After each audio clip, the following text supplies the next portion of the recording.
All right. Welcome, Jordy. How are you doing? Hi, how are you guys? Welcome. Doing great, I'm doing great. Paul sends his love and regards. He couldn't make it for this one here, so you have to deal with us too. So it's a pleasure yeah, to no, meet you. no worries. Yeah. I'm super excited to be here. It's my first time, I think, making something like this, talking to everyone in a stream. Yep. So it's kind of mix of emotions, but yeah, because well, when once I start the presentation, you'll get a little bit the idea because today I gonna be talking about many things, but not too deep into ZBrush. I mean, all is about ZBrush, but also about life using Yeah. ZBrush. Well, that's That's fantastic. Well, what we're gonna do is, you get an extra minute for this presentation because we we popped on. So let's go ahead and get your screen sharing. And absolutely, I'm okay. excited. Go ahead. We'll be here the whole time. Also, the chat. If you have any questions in the Yeah. background as Jordy is speaking, please feel free because myself, Rodolfo, and Daisuke are in the chat. So we'll make sure to get your comments or questions answered as best as possible. So Jordy, go ahead. Take it away. Okay, let's go. So, well, for those who don't know me, I'm Jordi from Barcelona, and first of all, I would like to thank you for having me at this very special celebration. Um, it's 25 years of being the number one software in the digital sculpting, and also number one building such an incredible community of artists from all around the world. Congratulations on that for sure. It's been a pleasure to be part of this. And also I want to thank you for making the best tool I could imagine. I mean, honestly, I find joy every time by just using ZBrush, whether it's for personal or professional work. It's become part of my daily routine. It's like almost a natural extension of how I think, maybe, and how I create things.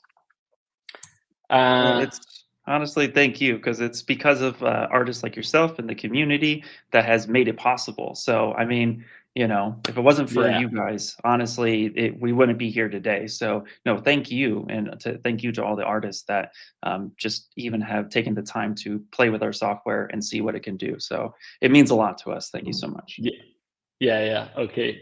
Um, so this year, that's where I was talking about before starting sharing my screen. It's your 25th anniversary, but it's also my 15th anniversary as a 3D artisan in the CGI industry, of course, using ZBrush. And after all these years, I was thinking about a short sentence to sum up this milestone. And it's something I finally come up with 15 years crafting 3D models, because there's crafting, which represents what it means working with ZBrush. But I had this new addition. It's a natural intelligence.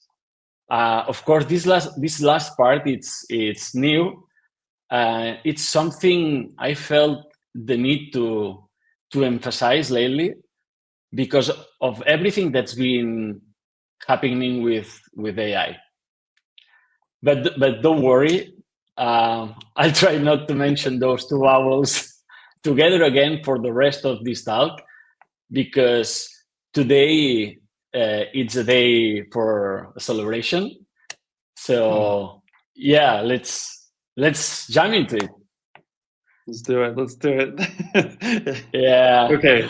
Yeah. I have to say real quick, just this shoe, every time I see somebody wearing this shoe, I'm like, this was made in ZBrush.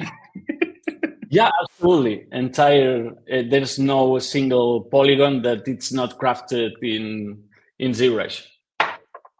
It's and That's then the render it's with Redshift. I mean, it's all inside of Maxon. wow, wow, wow. That's fantastic. So beautiful. Yeah, you'll see later on that there's maybe something unexpected about the textures of this shoe. How I approach, because this I'm if I'm not wrong, maybe the shoe it's almost 6 years ago, more or Wow. less. Yeah. But yeah, you'll see that part. I think you're gonna like that. So here I'll present you some of my professional work of 3D models I have done inside ZBrush. Over the years, this is actually new renders from all models. So I'll try to explain later the reason for that. But before going further with more next professional stuff, I would like to start talking a bit about my background and how I first got into ZBrush through some personal work, which unfortunately is something that I would at that time. Well, I'll wait for it. So here's where I was talking about. That was actually very different from what I do professionally. I mean, I think that's a good starting point for you to understand maybe why I haven't continued with this, and I eventually changed my direction completely until I finally became a professional and made a living by just using ZBrush. Um, so here's a few more examples about my personal work. Uh, so yeah, um, that was shortly after, at the age of 30, actually, that I was being curious about Cinema 4D while I was working at the same time as a videographer, recording and editing videos, especially in documentary and music industry. So before that, I didn't know so much about 3D really, but at that time I thought that 3D world was far away from what I enjoyed the most, like crafting things with my hands without any purpose at all, just for having fun. And I realized then afterwards that all of these were excuses to avoid facing the complex world of 3D. So that's something that I wanted also to show you guys. That all of this content it's just before I got into ZBrush, and it was until then uh, after being blown away by the possibilities of 3D that I decided to leave my job as a videographer. As you can see here, I'm a little bit exhausted, especially after being told that I wouldn't be going on tour filming David Bisbal. I'm not sure if you know him, but it's a very well-known singer here in Spain. It might sound a bit unexpected, but I'm actually glad things didn't go as planned, because otherwise I might never have discovered ZBrush. So yeah, I decided to dedicate a whole year learning Cinema 4D with all the money I got from selling my studio equipment. Those were different times with very little online material for self-learning. So I started out with a book by Arnborn Koningsmark. Wow. Yeah. Yeah. I mean, I'm getting almost emotional. Yeah. It's amazing that I had to experience of learning Cinema 4D with just a book, but yeah, I wanted to also share this with you.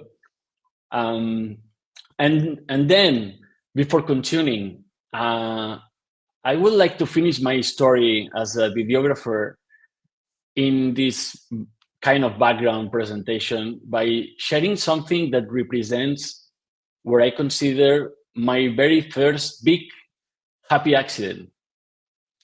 So, as many of you already know, in the world of digital sculpting and others, of course, these kind of unexpected moments happen from time to time, and they are truly wonderful when they do. So in this case, I need to shoot a person, a friend of mine. In this case, it's Eric Meyer. Say hi, man, if you are watching this. Uh, Inside the soap bubble. So the reason how and why isn't really important here, but thanks to that silly idea, I ended up taking some photos of the bubble, which was something I hadn't planned at all. So it was honestly amazing to experience that unexpected moment of movement, interacting with the bubble. Here you can see the result of gently blowing on it, and watching that unleashed festival of colors and movement. So I'll always remember it, and I'll also wanted to share it with you because in the ZBrushers community, it's happy accident. It's something that we used to talk about. And then getting back to where we were, this was a project I did at the UPC University about 16 years ago, where I had to integrate a 3D model into a photographic image. In this case, myself. And I also would like to say thanks to Danny Virgili for the picture and making me feel like a star in the photo shoot. Although we didn't receive any training in ZBrush, really. I decided to create this character for first time. I hesitate a lot before showing this image to you guys because it was made many years ago, and I can spot flaws everywhere. In fact, I no longer have the 3D file. At some point, I thought it was terrible, and I absolutely deleted it. It's okay, it's like, like we all start somewhere, right? And so it's cool to see some of the older stuff. I'm actually shocked on how many new artists want to see, like, where did you start from? And so it's cool that you have something like that, so you can showcase, like, yeah, look, this model may not be perfect, but it is where I started. So there you go. Exactly. It's the first model. So it's been an experience making this presentation to see it. It allows it's kind of, you can see the whole progression through the years and watching the first thing you did. So yeah. And then so from the beginning, and I wanted to share also this video with you.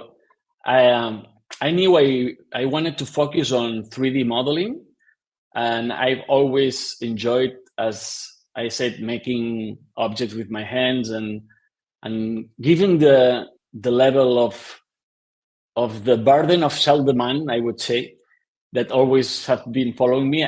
I knew I couldn't cover the whole spectrum of the 3D world. It's like trying to be a director, camera operator, scenographer, a costume designer, all at the same time. So it was impossible. And if you are really,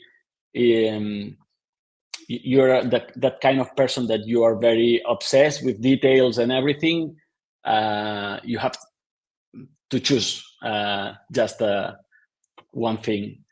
And then soon after, I started working in Garrigosa Studio, a major studio in Barcelona, that needed to incorporate 3D into their workflow. It was very challenging because I was the only one in charge of 3D. So I had to handle not only modeling, but rendering and compositing. By then, was I was comfortable enough with Cinema 4D and ZBrush, creating assets and supporting the studio in building models that will later be integrated into photographic images, as you see here. But unfortunately,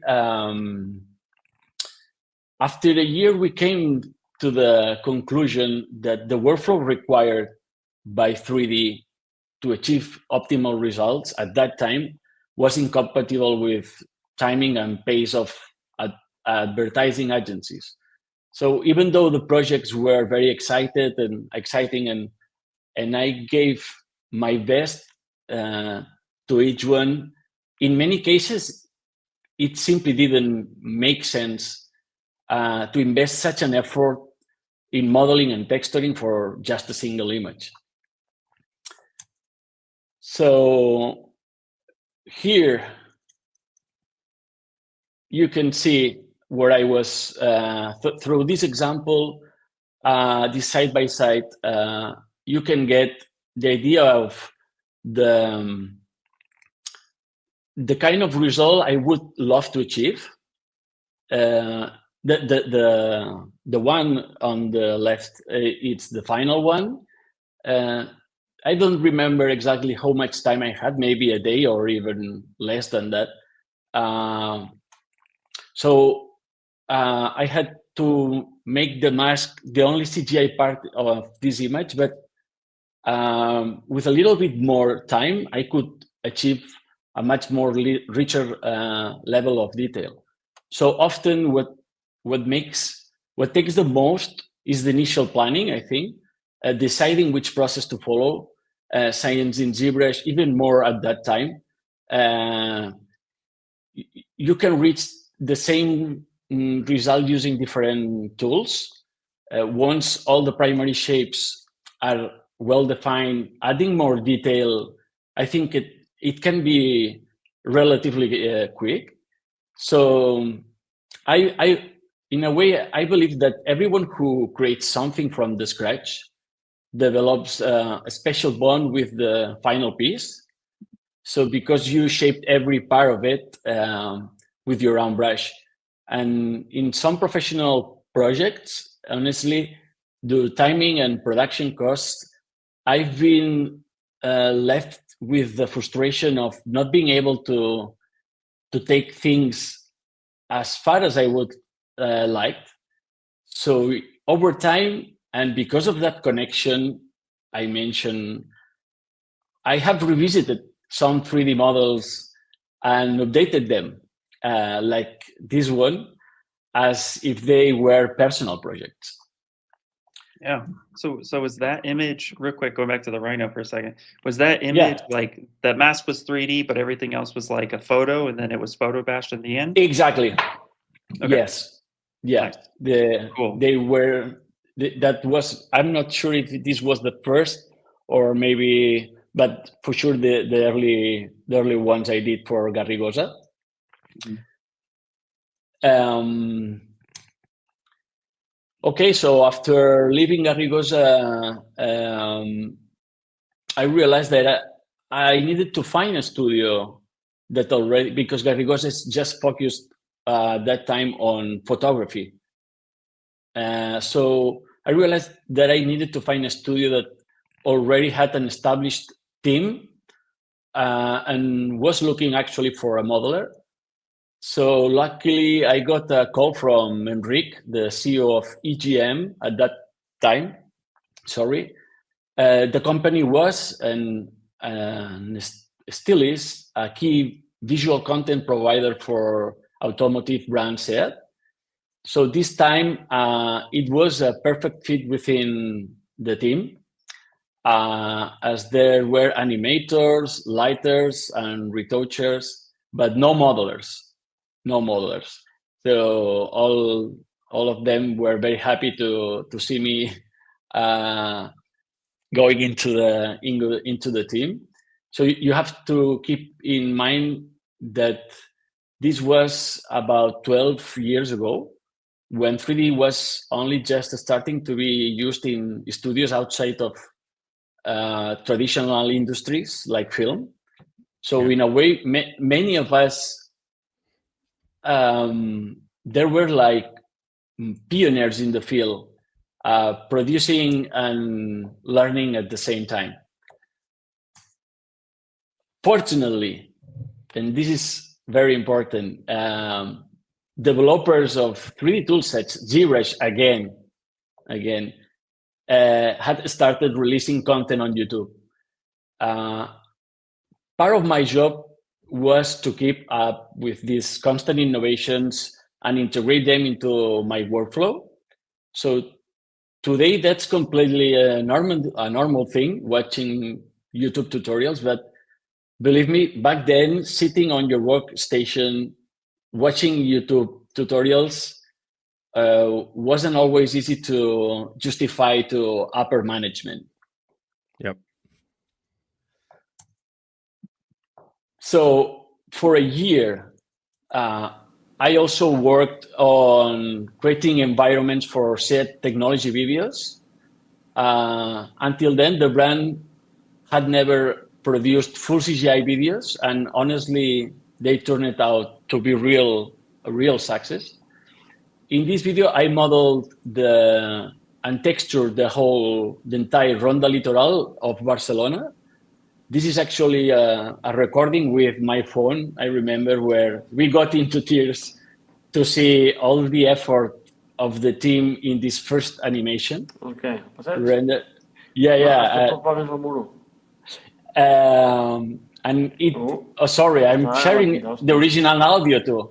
No, that's okay. That's cool. That's Cool. That's just talking about our first impression about. Oh man, that's incredible. I'm getting emotional. So it was a massive challenge. There were several other environments as well, but it helped me to realize one thing, that environments wasn't really my thing, because I just didn't enjoy it.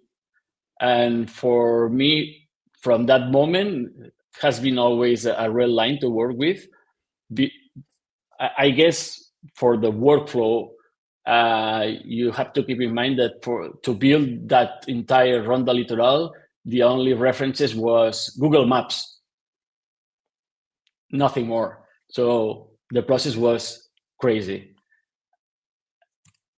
And I ended up my time at the company with one of the most challenging projects of my career, where I also experiencing a deep sense of physical and mental exhaustion.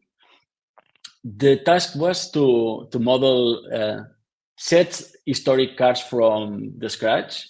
Science, the brand had no 3D references. Also, scanning the car wasn't an option, and eventually we should them. So I took on challenge, knowing that afterwards I would never. I would need to step away and take a long break to recover. It was an enormous amount of work with no qualified modelers available at that time, and so there was no option but to take the entire workload myself. So it's here you can see with this material, so you can evaluate a little bit better without all the shaders and reflections. It was at that point that I began modeling cars entirely in ZBrush and ZModeler, whereas previously I had used Cinema 4D. So this next time, this became a major turning point, as I realized that ZBrush alone was capable of handling any type of object, so without relying on an external software. So it was incredible. That was thanks to ZModeler at that time, a game changer. So I almost quit from Cinema 4D, because honestly, as a long-time ZBrush user, I never liked having to deal with other tools outside the program.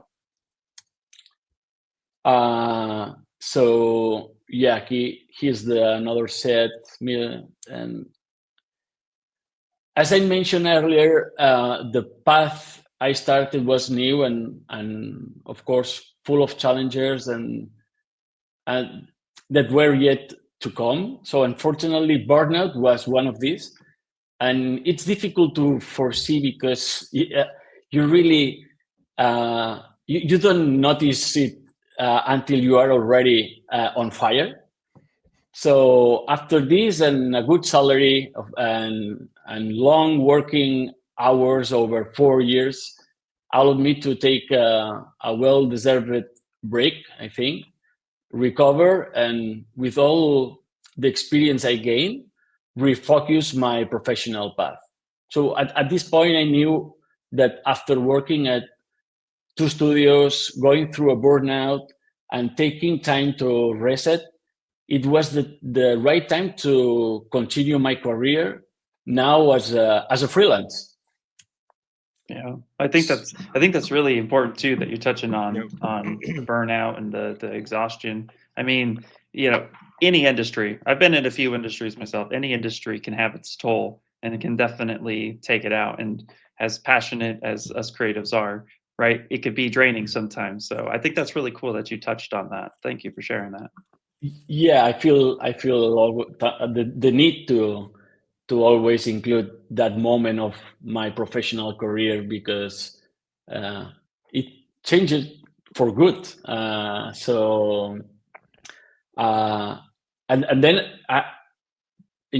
when I was trying to figure out about what next, because I'm exhausted, I am what I do, can I do? So I focused on improving and learning new techniques in ZBrush through completely random personal projects. In other words, I did whatever I felt like doing as a way to maybe compensate for that constant pressure. So I had experience during my first 5 years in the industry. It was a kind of a therapy, and it really helped me to regain both energy and enthusiasm, do whatever I like with ZBrush, with no clear style to define, just making things. So these characters were made by Tomás Peire during pandemics. They are based on a marble race content on YouTube we watched at that time. He felt inspired on drawing the character, and I tried to translate the drawings into my own 3D interpretation. But this is a long story that it's a very, very funny story. But unfortunately, today I can continue talking about this. And yeah, we are almost reaching the shoe. We'll talk about the shoe. Don't worry. I'm not worried. These are cool. Yeah. Thank you. There it is. It's not a frog, but Lizards no. Almost frogs. I see it in the chat. We got almost frogs, right? This is actually the last personal project I made before starting my plan working as a freelance. So I wanted to close this retrospective by showing this for what it represents to me. But at the same time, I think it reflects that moment when it's time to leave the nest and saying goodbye to mom and start relying on yourself, for better or worse, without anyone's umbrella. So here, these are a few time lapses yeah, this is very important for me to show that behind a single image, there's actually a lot of work that sometimes people are not aware of. So you can create them directly in ZBrush by generating an animation from the action history. And it's a very important tool, especially nowadays when you can hard believe in anything anymore. This way, the time lapse, I think, serves as a proof that behind the work, there's a human hand, someone who consciously shaped every stroke that makes up the final 3D model without any AI involvement. So now it was time to choose the right direction. Even though I love making characters and many other random things, I felt I need to step up my expertise. So as much as I enjoyed creating characters and other wild experiments, I wasn't willing to commit to the lifestyle that came with it. I mean, most of the jobs at that time were on site, which mean dealing with traffic jams and work environments that didn't appeal to me at all. So from my studio now, and thanks Alex for your help, I was looking for a professional direction that in first place allowed me to work under conditions that I truly made me happy. That was the main goal.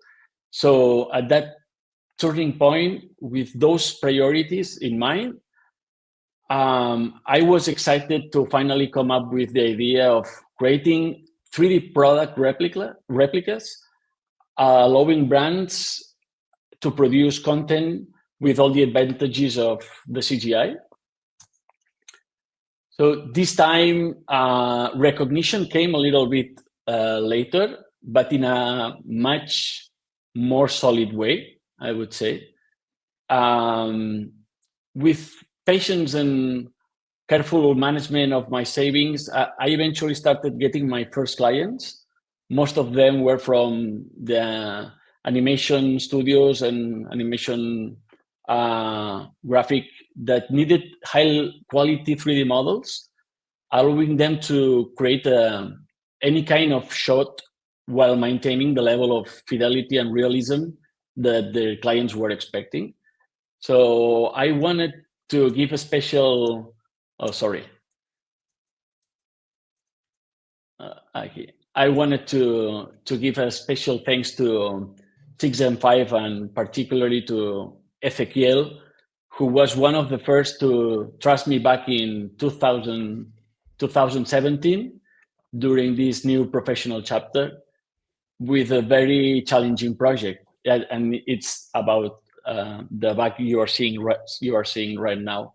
The task was to model two Givenchy handbags for an Instagram advertisement. Of course, I didn't hesitate a second to accept the job, but my only condition was to have access to the real models. So I could capture every nuance by myself. So I still remember Ezequiel himself brought them to my studio. But if I'm not wrong, it was about 12,000 euros worth of handbags, which made me felt even more under more pressure. Yeah. Anything luxurious, I'm like, handle with care. Yes. Yeah, that could be nerve-wracking. Yeah.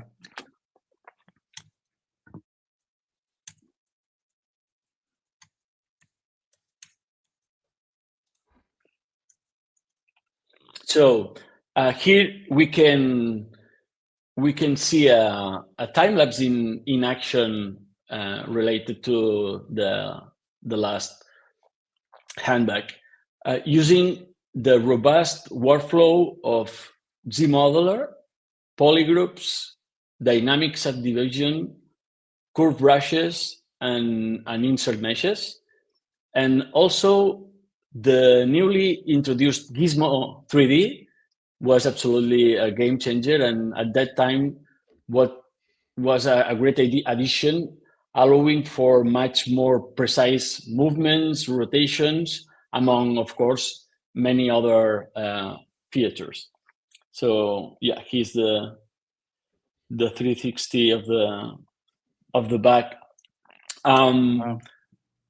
After this project, I took an important step forward and I began working from my own studio for many clients, which allowed me to build a portfolio more focused on 3D modeling. It feels like after going through so many changes, I finally found what I have been looking for since the very beginning of this journey. At first, I started by rendering and applying the colors, textures, and materials of each product, even though in some cases the assignment was only the 3D model itself. And here I even made things more complicated for myself by creating an animated reel to showcase some of the 3D models. And that turned out not to be such a great idea, honestly, because clients started asking for animations and complex renders, assuming that I handled the entire process.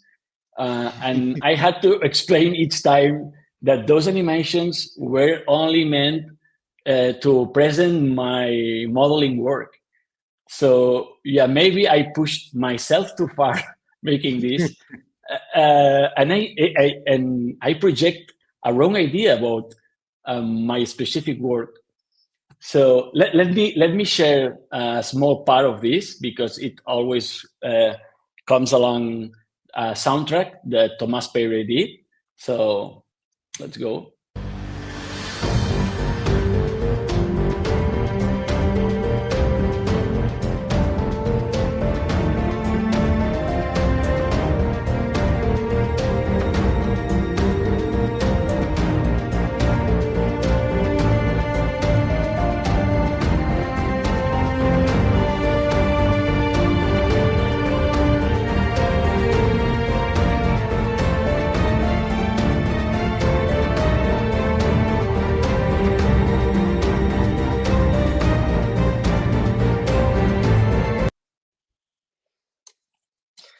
Wow, so cool, so cool. That was really cool. Yeah. We're seeing a lot. We're seeing a lot of praise in the chat as well for your texturing, like the way you use ZModeler and all that. Incredible work. Awesome. Thank you. Of course, that's the reason why I wanted to show the video with the audio, because I also wanted to thank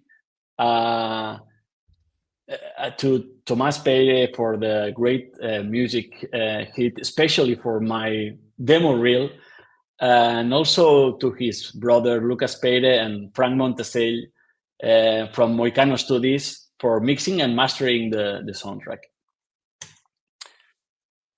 And then with these images, I wanted to briefly walk you through my work before I realized these were not working anymore.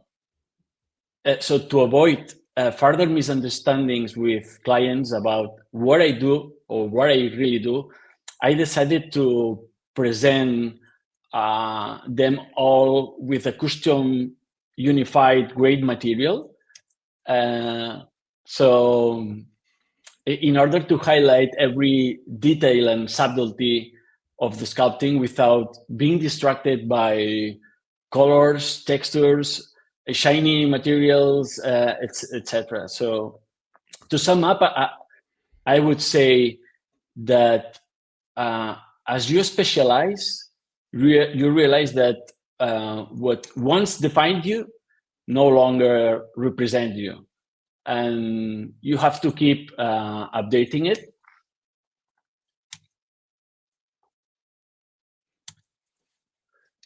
Yeah, we now reached the final part.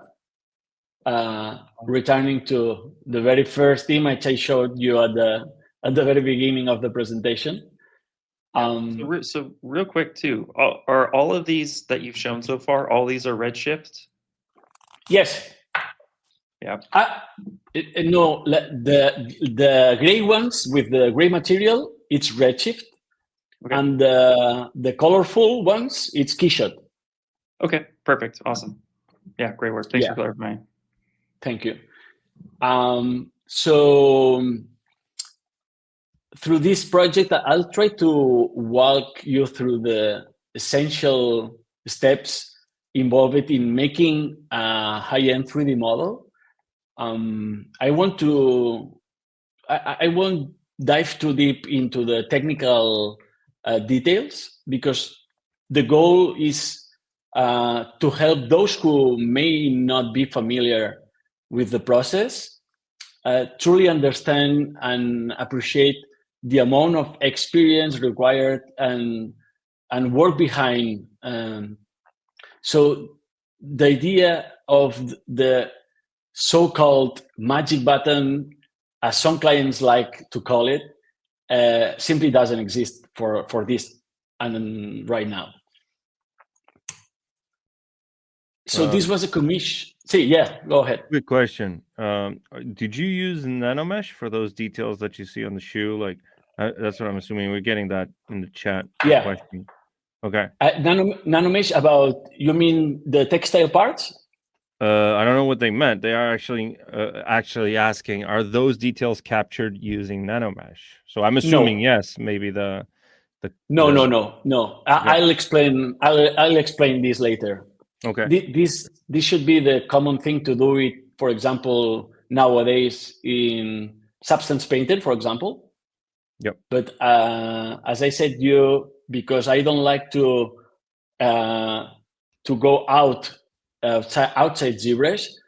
If I can do it inside, I make it inside ZBrush. So let me.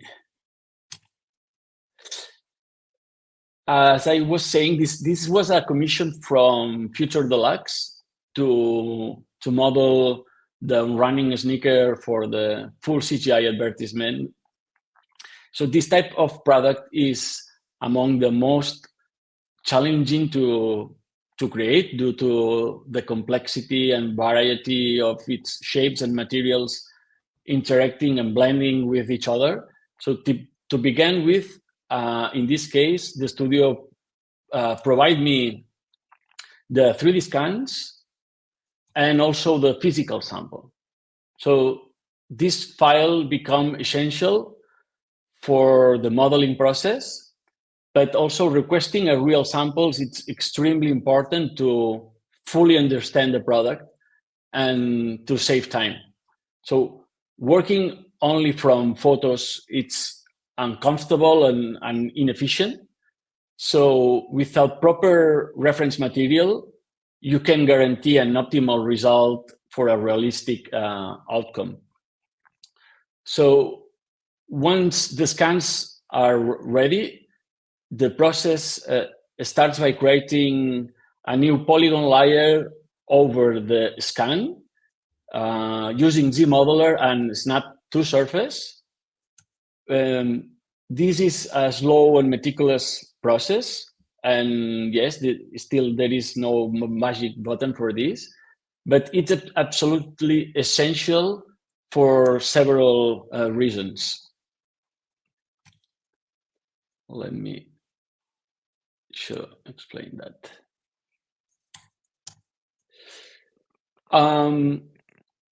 The one is to separate each material, like the laces, the sole, the logos, into individual parts. So the scan itself is a single solid block. So this step, known as retopology, allows a proper separation.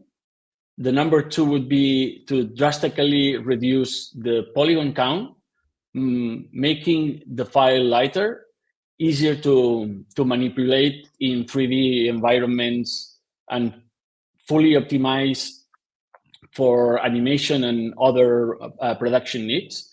And the third, to refine and stylize the shapes. So scans, that's important because often contain wrinkles and imperfections that clients may want to minimize.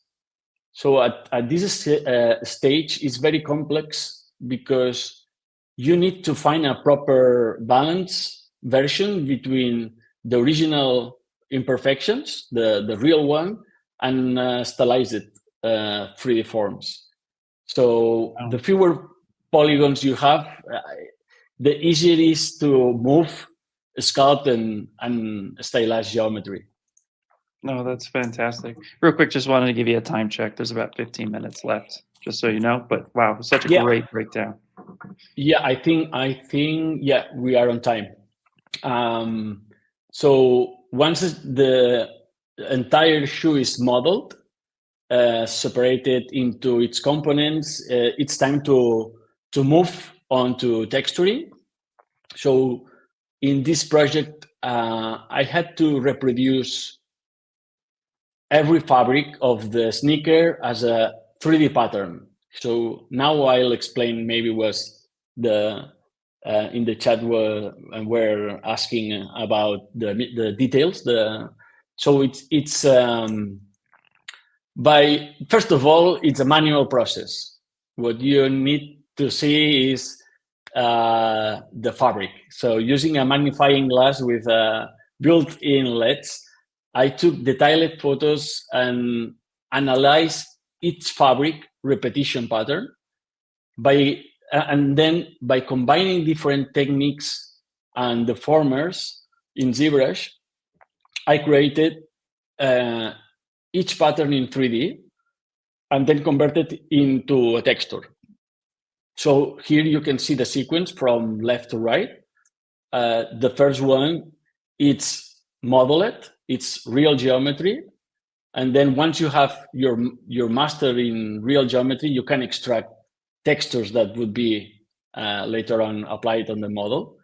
So yeah, I mean, that texture was applied as a displacement or BAM. I don't know what finally the studio decided, but creating the illusion of modeled geometry, but without actually increasing the polygon. So this is very important for keeping the model optimized in all those fabrics where real 3D geometry, I mean, if it's were real 2 geometry, the model would be far too heavy to handle in a production scene. And finally, digging for the presentation through my project folders, I found this short comparison video I made. Often I do this to see how close I get to the real object. And in this case, it was very rewarding after the amount of work I did with the shoe. And yeah, that's it. I mean, this brings us to the end of my presentation. I really hope you enjoyed. It's actually my first time, as I said, I ever accepted to do something like this, since I'm not really used to speak in public. But I simply couldn't say no to this opportunity, and even more at your 25th anniversary. So yeah, I truly enjoyed preparing this presentation. It made me relive so many memories from these past 15 years. So thank you for that. Yeah, and that's it. Yeah. No, thank you so much. And also too, just the audience had noticed great use of the mannequins and Yeah. expressing yourself through the mannequins. Yeah. It's fantastic. We Yeah. did have a couple. We did have a couple questions come in. One of them was you mentioned that you did a lot of the gray renders in Redshift, but they're asking what DCC. So was it Cinema 4D or did you use another application? Sorry for I couldn't hear the last part. Oh, for Redshift, were you in Cinema 4D or were you in another DCC? No, in Cinema 4D. Cinema 4D. Perfect. Yeah. Oh, that's fantastic. And then they are wondering how many subtools was the shoe, and what was the total polygon count that you ultimately turned in? Can't remember. Can't That's remember. okay. It looked pretty. It looked pretty light for because production Yeah, stuff needs to be light enough, right? exactly. Yeah. I mean, it's very very low polygons because that was a requirement from the studio about, hey, this has to be very very light. Maybe the low poly version, because the beauty of the retopology is that then you can send them the Cinema 4D, and then if they are wanted to be more close to the shoe, they can subdivide once more without any artifacts, and even with and maintaining the textures. So yeah, and I think it was more like the amount of subtools for the shoe. It's I think the answer for this is the same as the shoe is fabricated. So each part of the shoe, it's a subtool. Yeah. No, that makes sense. That makes sense. Yeah, Absolutely. yeah, because you split the shoe, taking in mind the materials. So the sole it's one part, then the laces it's another part, then the inside it's another part, and Yeah. maybe 12 parts. No, that's so cool. You also mentioned as well that it was a slow process when you're doing that type of cleanup. Because again, you have the shoe, you scan it, and then now you're trying to do the cleanup. How long, on average, does a project like this shoe take you to complete? This shoe, from the initial inquiry, from the first day I started working on, maybe it was 2 weeks. Okay, nice. 2 3 weeks. Maybe, yeah, intense. 2 weeks with intense work, I would say. Yeah. Yeah, and such a unique workflow, by the way. I've seen game studios start to do this. When you were talking about the texturing of the shoe itself and how you made the repeatable pattern as a 3D geometry, then you baked it to get the maps. Yeah. How did you discover that workflow? Because I noticed game studios do this too now. It's really easy to have good control. How did you discover that workflow? Just intuitive, something Yeah. that I thought, if I can from any 3D object you can grab an alpha. Mhm. Why not to make a tile-level pattern in true geometry and then extract the alpha from that? Then is how you manage to make all the yarns and all the interaction between them in order to achieve a tile-level pattern. Mhm. Yep. That's another part that maybe we should need another entire hour to explain this. But yeah, it was something. It's the beauty of working in ZBrush that what I was saying, there's so many paths to achieve a result. So yeah. Yeah, so cool. The chat is wondering, did you get to keep a pair of shoes and put them on? Did they send you your size? No. It was not my size. Actually, it was a gift to Tomas Pere for the music. Mhm. Nice. Oh, see, perfect. Yeah, Absolutely. There you go. yeah, There you go. yeah. It's bigger than me, so they were a perfect fit for him. That's awesome. That's awesome. Well, Rodolfo, I don't know if you have any other questions. We're seeing if the chat has any final Well, questions. we're before we seeing a wrap lot up. of enthusiasm in the chat. Like this is another good example of ZBrush being used in again in industries that, especially if you're new to ZBrush, you would never think that it is being used in, like product and advertisement, you know. And it's Exactly. really interesting to see a lot of people in the chat amazed, just absolutely stunned by the quality of this work. So thank you so Wow. much. And I can see the chat. yeah, Perfect. so That's awesome. perfect. And then we have people requesting a tileable tutorial from you, like how to make the tutorial, the tileable, let's say the weave, right, for the pattern, right.